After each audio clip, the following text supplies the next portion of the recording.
You know, that feeling, right? That surge of inspiration, maybe a message you have to share, or this brilliant course idea. It feels amazing. But then somehow you hit these unexpected walls. Things just grind to a halt. That shift from pure excitement to frustration, it's incredibly common, actually, even for really passionate people.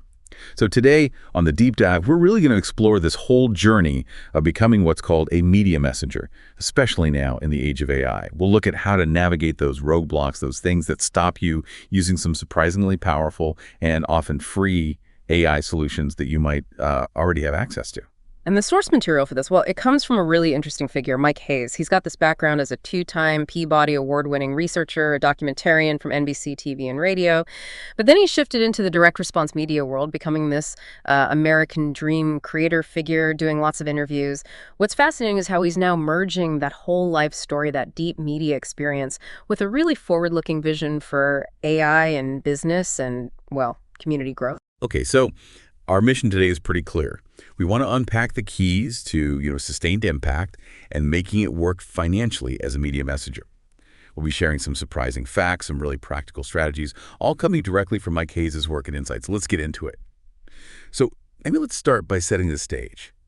What does Mike Hayes actually mean when he says media messenger? He uses this phrase, someone who uses media messaging to love your purpose and be heard or read by millions. It's about purpose and reach. But I wonder, everyone can publish stuff now, right? So is his definition really different, or just maybe a new label for something familiar? That's a fair question. Because, yeah, the potential to reach people is everywhere. But Mike's focus isn't just on being heard. It's heavily on the purpose behind it. He genuinely believes everyone is already a media messenger, maybe without realizing it. And his whole system is about unlocking that. He's been doing this himself successfully since he was like 22, started back in college. He even created the structured marketing system back in 1988, called it Steady Eddie. The idea was consistent, reliable content, reliable engagement. And now he's updated that core idea into AI media messaging, and he's making it widely available through something called the AI Super Campus, which is free. The AI Super Campus. Okay, that sounds like a pretty central piece here. He calls it a nonprofit learning hub, dedicated to teaching people AI specifically as a media messenger, like a bridge, he says, connecting hearts and minds across different beliefs, cultures, communities. His goal, he states, is delivering extraordinary AI education for free to everyone open to receiving it. This is a huge promise, a very bold vision. It really is. And then a mission behind it, this AI Super Campus, it's meant to be a place where literally anyone, regardless of background or beliefs, can learn how AI helps us communicate better. Writing, speaking, listening, connecting, just being better humans together. Mike really stresses that AI itself is just a machine. It'll communicate for anyone who uses it. So it's a tool for everybody, impartial in that sense. Okay, but to really get the why behind this, this level of dedication, this free campus, we need to understand his own story. Right? There was a major turning point. Oh, absolutely. It's quite powerful. You have to imagine he's at the height of his career, things are going well, and then boom, 2010. Suddenly, dramatically, his health just collapses. He developed this severe neurological condition, cervical dystonia.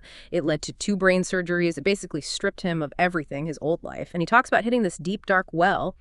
But emerging from that wasn't just physical recovery. It was a profound spiritual awakening. That experience, that crucible, is really what ignited this powerful need to serve, to help others avoid or climb out of their own wells. Wow. It's incredible how something so personal, so difficult, can completely reshape your purpose. That struggle clearly gave him this unique lens on why serving others matters so much, and specifically, offering this free AI media marketing mentoring. It sounds like it shifted his whole professional path into, a personal calling. Absolutely. He says himself that climbing back from that dark place taught him just how vital it is to help others get to where they aspire to be. Doesn't matter if you're just starting, just trying to shape your first message, or if you aim to be, a polished professional communicator. His own journey kind of underpins his whole commitment now to giving people practical ways forward. And it's not just talk, is it? You mentioned he's actually created and posted more courses on the Great Discovery platform than anyone else. That's right. He just keeps creating. And not just his own stuff. He actively helps other people get their courses built and online too. Real commitment there. Okay, so taking all that background, the vision, the personal why, what does it mean for someone listening, someone like you, who wants to get your message out there effectively? This brings us to his framework, right? The one he calls Keep Innovating Simple Solutions, KISS. Exactly. The KISS framework. It's designed to be really practical, really straightforward. First is keep it simple. Focus on just one theme each day, like what simple solution can we share today? Avoids getting overwhelmed. Second, innovate together. He suggests using tools like Gamma and ChatGPT side by side, co-creating content. So imagine you brainstorm post ideas with ChatGPT, right? But then you take those ideas straight into Gamma and boom, you've got visuals, slides, maybe infographics. So it removes that whole, now I design something a barrier. Precisely. It lets the idea shine visually quickly, turns complex stuff into something engaging fast. Third, solve everyday problems. Take a real challenge, maybe from local networking, and show exactly how ChatGPT helped you solve it. Make it a teachable moment. Fourth, show love in action. This involves featuring real stories from real people, often in his Love AI magazine. And finally, fifth, bridge local and global. Share your local successes, then use AI to think about how they could apply or be adapted for a global audience. That framework definitely seems to break it down. But, it makes me wonder, how do you keep things simple when the AI tools themselves are changing so fast? Does he talk about how to, keep up without getting totally swamped by the tech updates? He does, yeah. And that actually leads perfectly into this really neat metaphor he uses. He calls it the two lanterns of AI networking. This metaphor is basically his answer to navigating that evolving landscape without feeling lost or overwhelmed. So lantern one, he says, is like ChatGPT. It shows you what's right there, immediately in front of you. Your next step, like you said, maybe writing that follow-up email or figuring out how to introduce someone clearly at a networking event or just phrasing something kindly. ChatGPT is that light for the immediate task. It helps you see clearly right now, solves the problem at hand. You don't need to understand everything about AI, just how to use that one tool for that one thing. Okay, makes sense. Immediate help. So what's Lantern 2? Lantern 2 is like a distant light, a beacon way up high on a mountaintop. This represents the bigger picture, the vision. He calls it business networking AI opportunities, and it's kind of embodied by the Great Discovery Mountain platform. It's the reminder of why you're on this journey, to innovate, build bridges, reach new places with AI that maybe you couldn't before.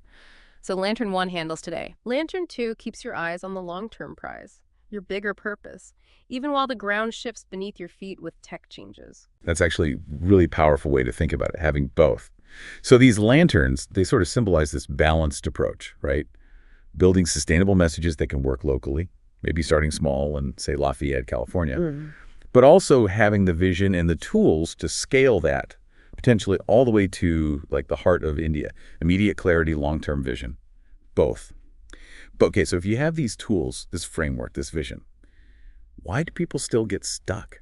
Mike Hayes, you said, has seen these patterns for decades, these painful ones, he calls them, the traps that stop media messengers cold. He really wants to help you avoid them. Yeah, he outlines 3 really common pitfalls, things people have always struggled with, but that he believes free AI solutions can now help overcome much faster. So pitfall, #1, going for huge exposure, like exponential reach without having the basic structures in place. He compares it to building this magnificent stadium, absolutely beautiful, but forgetting the ticket booths, the concession stands, the bathrooms. Okay, I get that. All flash, no foundation. Exactly. Massive media attention is great, but it can't substitute for real human connection and, crucially, sustainability. So the question for you, the listener, is, are you building those reliable systems, your steady Eddy systems, to actually handle success, to sustain the work financially, logistically as you grow? Because without that sturdy infrastructure, even the most brilliant message just fizzles out. It can't support itself.